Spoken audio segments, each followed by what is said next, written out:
the rich versus the poor mindset, because it's not money. Like a lot of people think it is money. It's really not money. I know a lot of miserable people that have a lot of money. Can we dig into that a little bit? I see that in Malibu. There's a lot of money. There's a lot of rich people with a lot of money. And, some of the people are stoked. They're cool. They're givers. They care. They're having fun. You see them smiling with their family. And some of the people just seem downright miserable, and you get out of their Maserati and they're, pull into their mansion but they got this scowl on their face or you interact with them and there's just at the grocery store or something. And it's like, that's not real wealth to me. Real wealth to me is when you have the money and the freedom to live life on your own terms, when you're able to do what you want with the people you want to be with. And so I started to look at this and see like the way wealthy people think, truly real wealth, and the way poor people think. And I'm not just saying poor money wise, I'm saying poor in life. It's that old saying, some people are so poor, all they have is money, right? It's like the same type of thing. It's one biggie that I see is I noticed that truly wealthy people, this wealth mindset, one thing they don't have is envy. So they don't look at someone with wealth like a poor person would. You see someone who from that poor mindset and they're like, oh, they have a lot of money. They're probably miserable, or how did they get that money? They probably manipulated the system, and they're probably cheats or liars and, or they don't deserve that. They don't need a house that big or whatever it might be.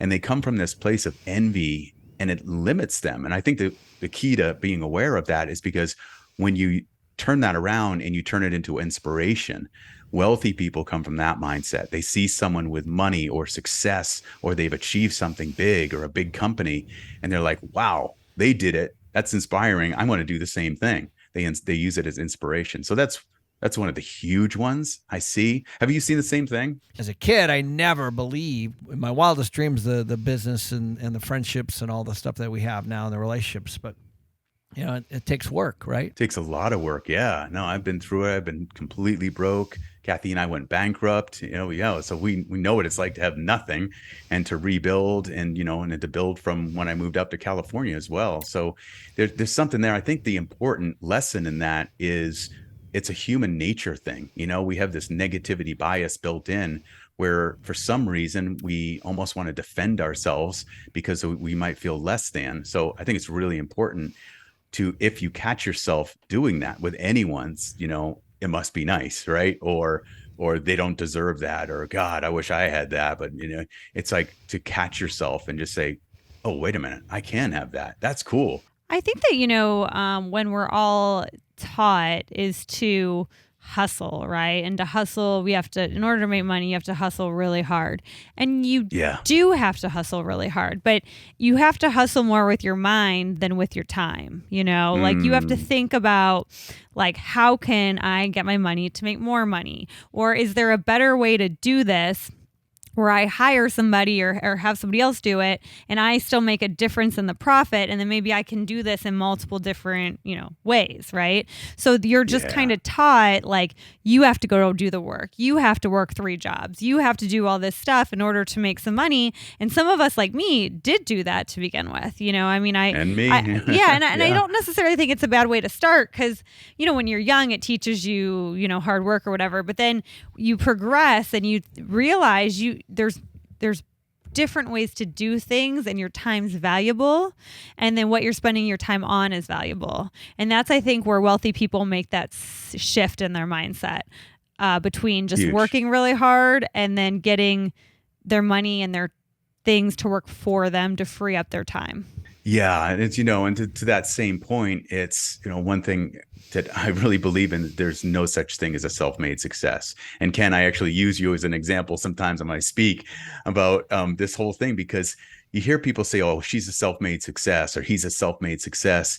And then you talk to these people who everyone's calling a self-made success. And the first thing these people do, like you, Kenny, will talk about all the people who helped them get there. So it's like, no, you didn't just do it on your own. So I think it's really important to be aware of that too. Not only I'm going to work really hard, the struggle is noble and everything, and get into that. But if you start looking at that and saying, And the reason why it's important is if you say, I'm going to be a self-made success, then you start doing everything on your own. You start saying like, I have to do this. I'm just going to bite down and make this happen. I'm going to burn the midnight oil, instead of saying, oh, who can help me get there? Who can I have as a mentor? Where can I learn? Who can help educate me? So it's like, get out of that self-made success mindset. It's just huge, and start looking at who can help you. Exactly. And even if it costs you money, even if it cuts into your profit of whatever you're doing a little bit, think about what else you could be doing with your time. You know what I mean? Versus that work. It's about investing. Yeah. You're your most important asset. And there's no doubt about that. So invest in your most important asset. It's you. And I think what it all comes down to is value, is focusing on how can I create more value. Those are the people who make $100 or $1,000 an hour or more. They're creating jobs, they're creating value, and you are directly compensated in direct proportion to the value you provide. Like, what are some things that people could do or should do right now that that you see reoccurring? Because at this point, you guys have been in this game a long time. You've mentored and coached people a long time. You've been doing business a long time. What are some things that people that maybe are new to this could do? Number one is what I said earlier, is make a commitment to start working on yourself.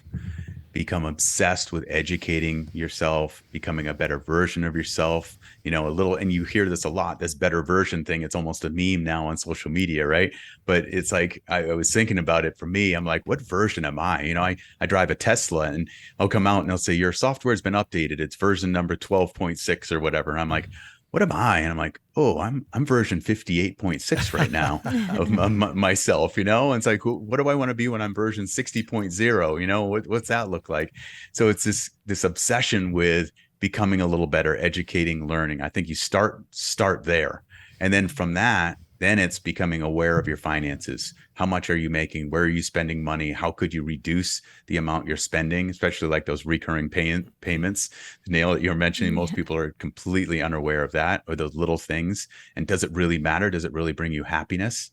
Then once you get to that and you reduce that and you start to have some excess money, then it's like, what am I going to do with that excess money? Where do I invest? In picking a lane. So then it's picking a lane. If it's going to be real estate, pick a lane in real estate, because it's so broad. Don't jump from opportunity to opportunity. Say, oh, I'm going to learn multifamily. Now I'm going to flip. No, I think I'm going to try wholesaling. And those are the people who really never get any traction.